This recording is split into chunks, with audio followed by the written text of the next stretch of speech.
Olá pessoal, o vídeo de hoje ele vem de um pedido de um inscrito aqui do canal, o Ítalo Matos, aqui de Recife, um conterrâneo, né? Queria deixar um abraço aí para você, Ítalo.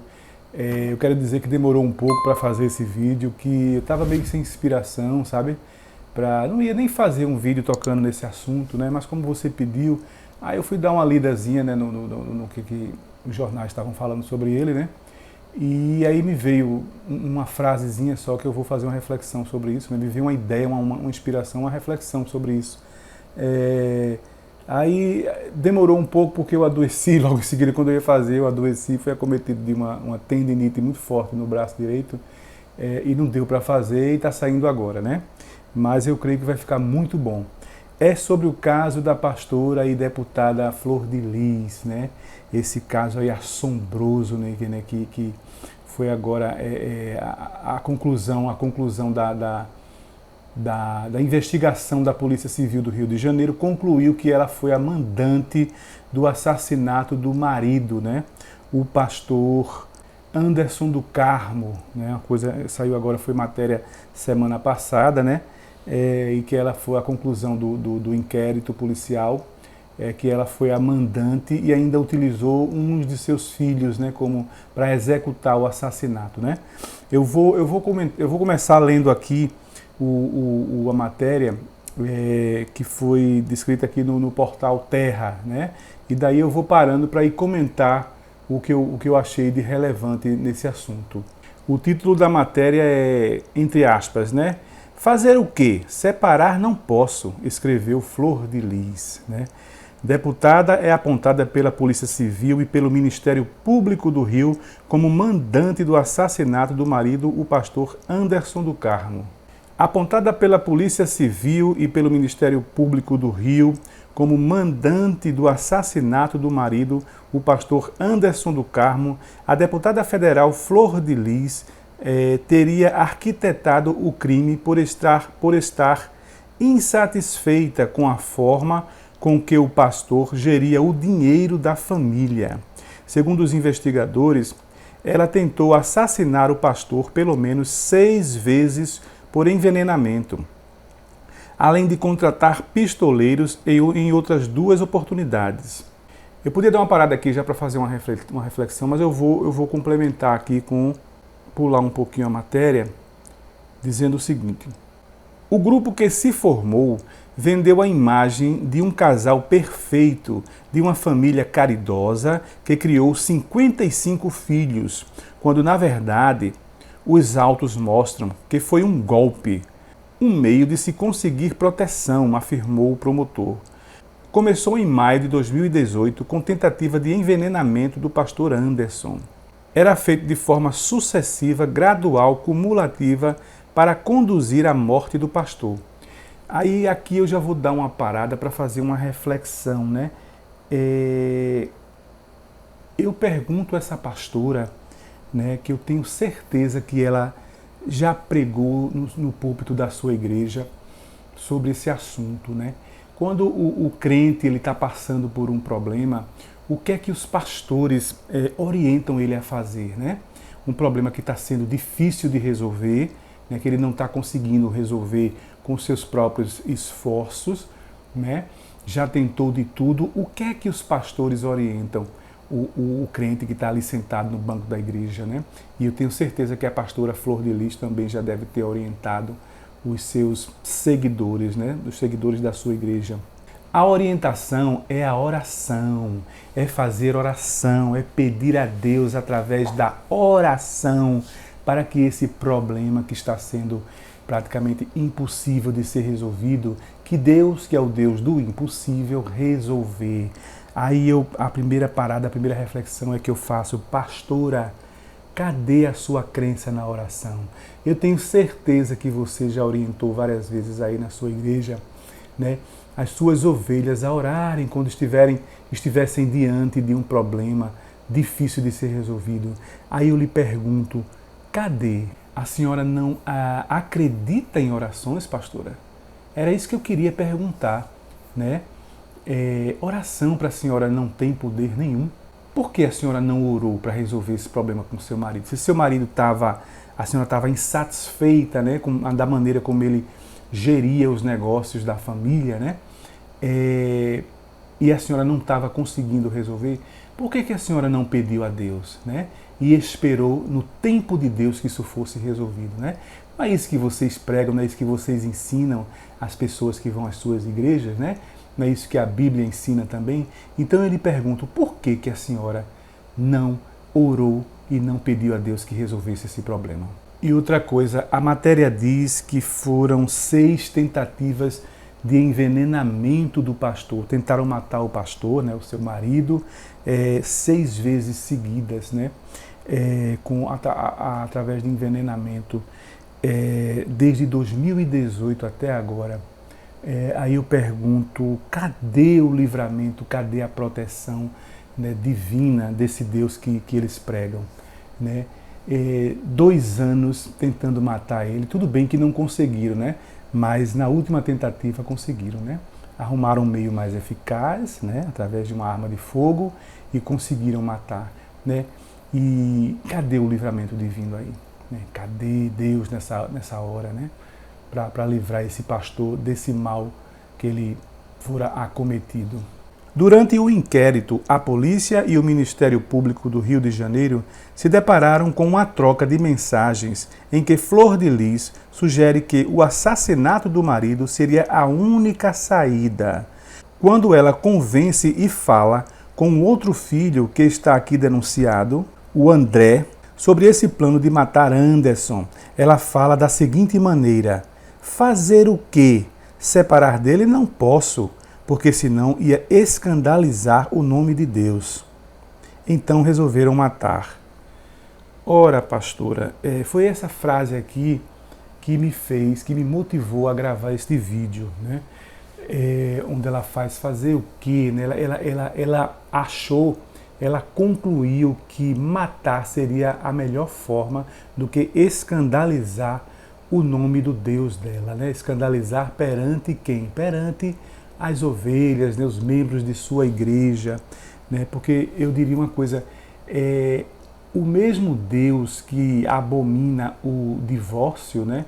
Ele também abomina o assassinato, pastora. Será que a senhora não sabe disso? A senhora pastora, a senhora no evangelho há tanto tempo não sabe disso? O que a senhora pensava que ia acontecer, né? A senhora achou que o crime menor seria o assassinato ao invés do divórcio, achando que, seu Deus, o que? Ele ia deixar tudo isso encoberto, né? Ele ia deixar isso passar despercebido, né? Eu acho que a senhora postou assim, não, a gente mata, a gente planeja um crime, né, que nem Deus vai descobrir, vai relatar isso pra gente, né? Aí já me vem uma coisa, aí já me vem outra reflexão. Cadê o temor, pastora, do seu Deus, né? A senhora já não acreditou na oração, a senhora já não acreditou que esse Deus fosse resolver essa situação para a senhora através da simples oração. E eu lhe pergunto, cadê agora o temor que vocês também pregam, né? Vocês tanto pregam nas igrejas, né? O temor a Deus, né? De a senhora cometer um assassinato, né? E esse Deus deixar a senhora livre de uma punição. Eu quero só lembrar a senhora, né, que na sua Bíblia que a senhora leu e continua lendo nos púlpitos da igreja, pregando para seus membros, para seus seguidores, né, que em Mateus 10, 26, a Bíblia diz o seguinte: portanto, não os temais, porque nada há encoberto que não haja de revelar-se, nem oculto que haja de saber-se. Em Marcos 22 também, pastora, diz a mesma coisa assim, ó. Porque nada há encoberto que não haja de ser manifesto, e nada se faz para ficar oculto, mas para ser descoberto. Então a senhora achava o quê? Que o seu crime ia ficar encoberto, que o seu Deus não ia revelar esse crime? Não que eu estou aqui querendo dizer que foi Deus quem revelou. Quem revelou foi a Polícia Civil do Rio de Janeiro, né, que revelou, que descobriu toda a sua trama nefasta, né, macabra, né, envolvendo seus próprios filhos para matar o pai, né? A senhora achava que isso não ia ser descoberto. Aí eu lhe pergunto, então a senhora achou que o assassinato seria menor que o divórcio né, pastora, eu lhe pergunto, diante de tudo isso que eu falei aqui, que Deus é esse que a senhora acredita? Né? Será que a senhora acredita nesse Deus? Que Deus é esse que a senhora prega para seus seguidores, pastora? Né? Será que a senhora realmente acredita nesse Deus? Né? Porque pelas conclusões aqui, pelas evidências, a senhora não crê nesse Deus, pastora. A senhora não crê e está fazendo com que as pessoas creiam. Quer dizer, a senhora está enganando as pessoas. Né?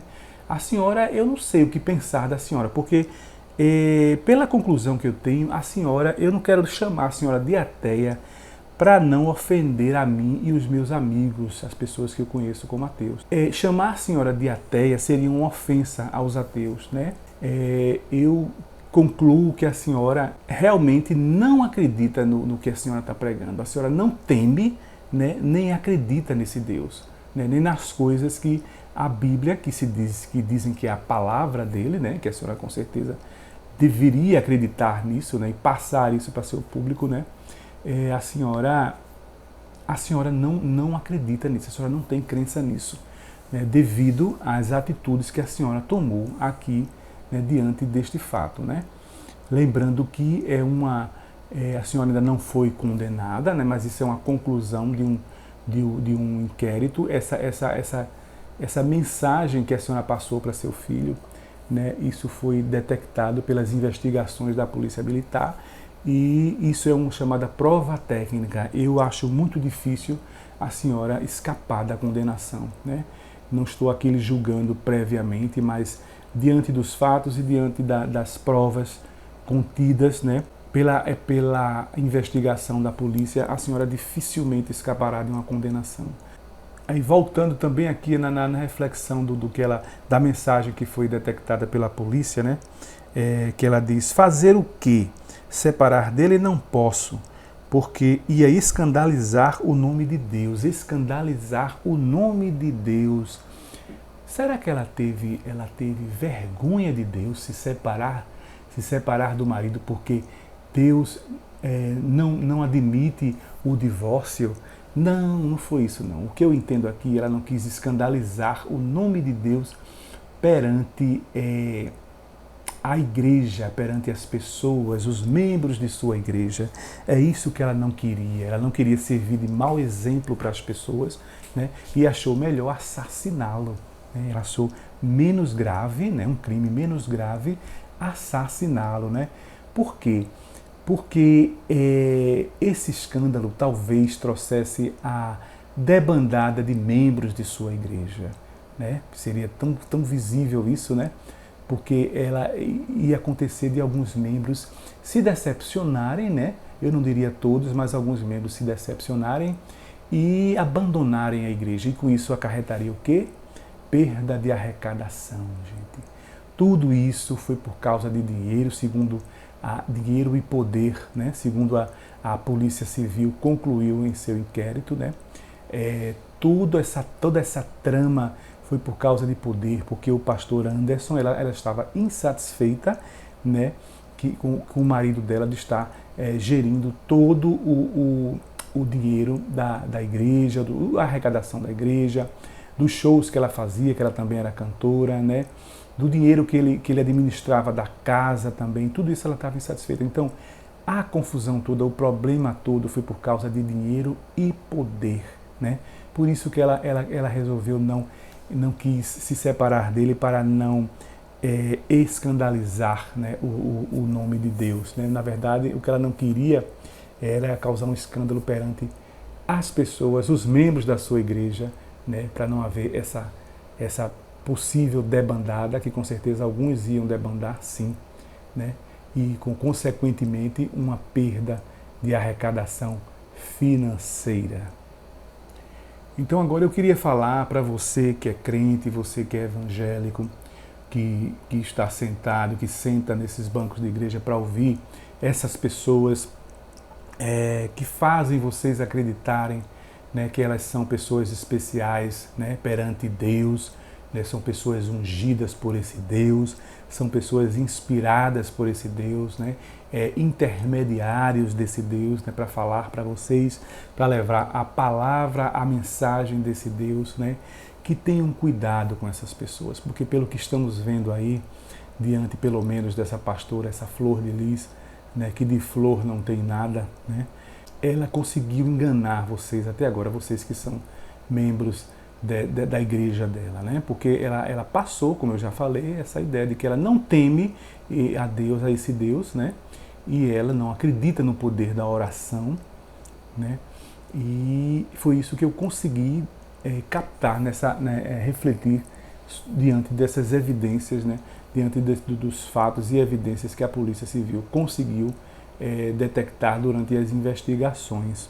E mais uma vez eu queria lembrar vocês que por que vocês precisam escutar essas pessoas, né? Porque Deus não fala diretamente para vocês, fala através delas para elas falarem para vocês, né?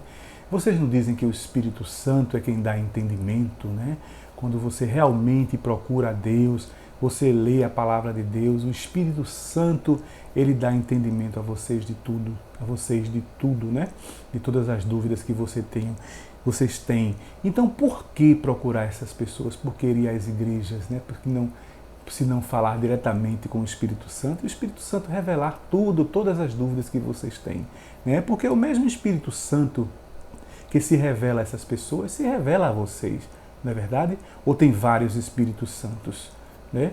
Pelo que eu vejo, pelo entendimento de vocês, que eu já entendi, que eu consigo entender até hoje, né? O Espírito Santo, ele é só um, né? Não que eu acredite nisso, né? Mas eu estou falando de acordo com o que eu escuto de vocês. Então, para que vocês têm que escutar essas pessoas? Né? Para que vocês têm que se deslocar da casa de vocês para serem confortadas por essas pessoas? Né? O Espírito Santo poderia fazer esse trabalho muito melhor do que ela, né? Do que elas, muito melhor do que elas. O tal Espírito Santo poderia fazer para vocês, né? Então não faz sentido vocês saírem de suas casas para escutar essas pessoas, quanto que o Espírito Santo poderia, da própria casa de vocês, né, orientar vocês e vocês ficarem plenamente satisfeitos, né? Nada de ter que procurar essas pessoas. Eu peço a todos que ainda não se inscreveram no canal, né, que se inscrevam, né, apertem o sininho para receber notificações de novos vídeos, né, dê o seu like se gostou, o seu dislike se não gostou, né. Um abraço a todos e até o próximo vídeo.